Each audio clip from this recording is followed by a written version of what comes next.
Welcome to Transfer Thursdays, everyone. Here I have my nifty Joji spoon that I'll be using to feed you the most recent transfers. I'm never doing that again. Never doing that again. Nope.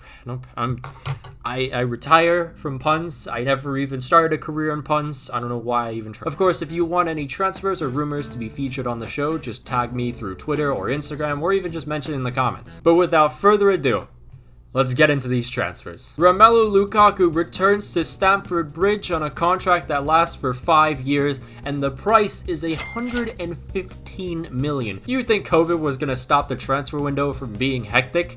It's been the most hectic I've ever seen in my entire life. Easily one of the best number 9s in the world. He scored 47 goals while at Inter, and also he had 11 assists last season. His finishing is incredible. He's just a much different player from what he was back during his Manchester United days. So it's gonna be really exciting to see how he does for Chelsea. Speaking of Chelsea, it seems like they have brought in just the exact piece to put everything all together and make a run for the title, because now I really do believe they could be favorites to win the entire thing. Rafael Varane we've already talked about in detail quite a bit, so if you haven't seen that video, it'll be in the annotations. Manchester United buy him from Real Madrid though for 40 million on a long-term contract. 40 million seems like quite a bit much for a player like Tammy Abraham, but it looks like it's paying off big time. In his debut for Roma against Fiorentina, he had 2 assists and was just a fantastic player. Jose Mourinho compared him to that of a young Ibra. So the question is, will he have that similar transformation Lukaku had in Serie A? Not to mention, he is only just 23, plenty of room to grow. He'll be with the Romans for 5 years. After months of being linked with Juve and also cucking Arsenal, Manuel Locatelli makes a loan move 2 years to Juventus. This just happened today. Today is a Wednesday, by the way. Matthias Cunha from Hertha Berlin makes the move to Atletico Madrid for 30 million. The 22-year-old Brazilian is the second major signing that Atleti have made this window, and he's also another attacking threat that they've brought in. The difference between Atleti of last season and seasons prior is that they've just had more of an attacking bite. They've seemingly just transformed their identity from what it used to be, and it's been working out well, and to add 2 new attacking threats definitely will help that. But Mateus will be joining until 2026. Just 22 years old, and it feels like just yesterday I was watching Martin Odegaard sign for Real Madrid at just 16. But Odegaard returns home to the Arsenal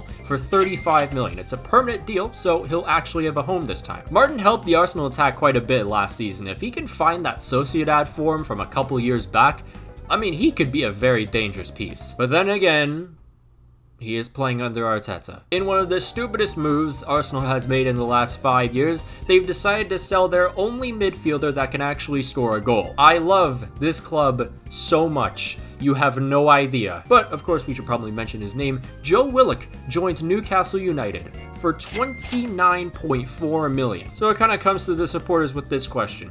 Was it the right move to use all of their budget on just one player? But after joining in January of last season, Joe Willock scored 8 goals in 14 appearances. In just one half of the season, by the way. So it absolutely makes sense that Newcastle would make this move. They were desperate. Joe Willock will be staying at Newcastle for 6 years. Many like myself believe that Aaron Ramsdale for over 25 million was just kind of ridiculous. But now thinking about it, or at least maybe this is just me coping, there is that English tax because he is homegrown and we kind of need those players. But even with all the debates, opinions on social media from all the Arsenal supporters, he is at the club now. And now all we can do is just hope he performs well. That being said, criticize the club all you want. Don't go for Aaron Ramsdale though. Some supporters are just idiots. They're smooth brains. They just don't know how to think. I really don't know why. But that all aside, Ramsdale has joined for 28 million on a long-term deal. Inter have suffered quite a lot in this transfer window thanks to their owners, but they acted on it quick, which fair enough to them. They sold Lukaku and they also sold Hakimi, and they replaced him with Edin Dzeko and Denzel Dumfries. Obviously they aren't the same quality, but I'd say they're still some pretty good signings. Denzel Dumfries joins for 12.5 million until 2025, and Dzeko joins for 2 years on a free transfer. Bournemouth's best player last season, Arnaut Danjuma, scored 15 goals in the championship. The Cherries were hoping to keep him, but in the end they sold him for 23.5 million on a long-term deal to Villarreal. 26-year-old defensive midfielder Baptiste Santamaria goes from Freiburg to Rennes for 14 million. He signs on a 4-year deal. Rafa Mir leaves Wolves for Spanish club Sevilla for 16 million. Rafa already has tons of La Liga experience, so this is nothing new. He played for Huesca for I believe 2 seasons, helped helped them to promotion and then also scored 13 goals last season. He'll be joining for 6 years. Striker Luka Waldschmidt joins Wolfsburg for 12 million on a 4-year deal. Wolfsburg have been following Luka's development and believe he fits the team well. Sevilla make another signing, and this time it is Gonzalo Montiel. The versatile right back was signed for 11 million on a 3-year deal. Highly rated youngster Christos Solis adds to Norwich's firepower for 11 million on a 5-year deal. Leicester's transfer plans initially was to get a brand new winger, but things have obviously changed with their entire defense basically on crutches. Fofana being injured in a friendly by the stupidest tackle known to man in, by the way, a friendly, was the last straw to break the camel's back. So Leicester comes swooping in for Yannick Vestergaard from Southampton for 17.6 million. He'll be joining for 3 years and hopefully he'll be fixing Leicester's injury problems.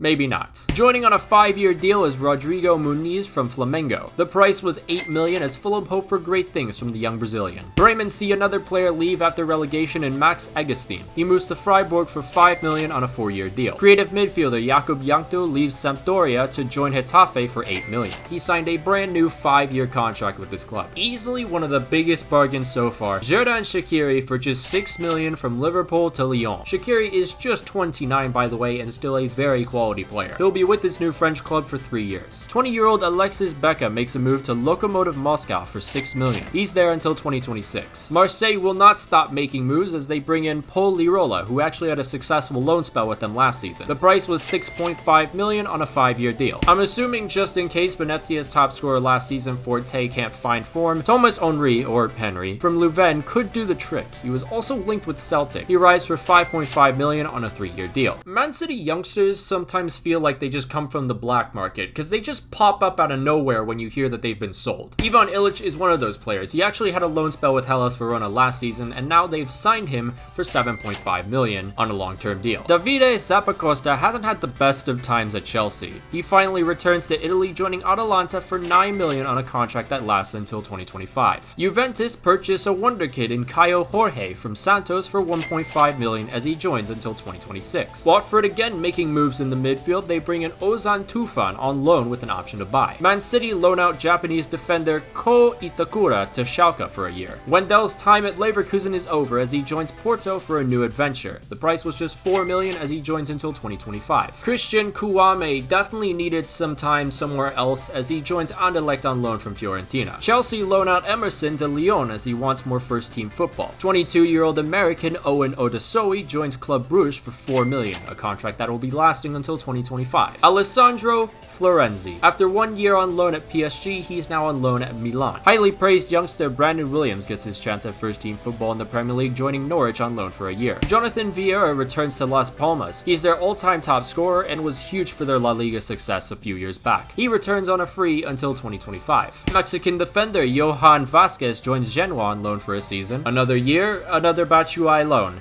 as he joins Besiktas this time. This is one of those weird transfers we see on occasion. Pedro goes from Roma to their rivals, Lazio, on a free that lasts until 2023. And finally, Salernitana are bringing in a proven goal scorer in Simi from Crotone. He'll be joining for a year on loan at the newly promoted club. And so that was a lot of transfers, I'll just say that. As I've said before, if you have any transfers or rumors you want to see on the show next time, just leave them down in the comments or tag me on Twitter or Instagram. Special thanks to my patrons, of course, Lewis, Dominic Griffin, Emmett Shea, and Joseph Bonfante. If you'd like to join the Patreon, there's a link down below and it would help me a ton in making more of these videos. Follow my Twitter if you want any video updates, follow my Instagram as well, follow my TikTok, trying to get to 5,000 there, and of course you can follow my Twitch. But until then, I'll see you guys.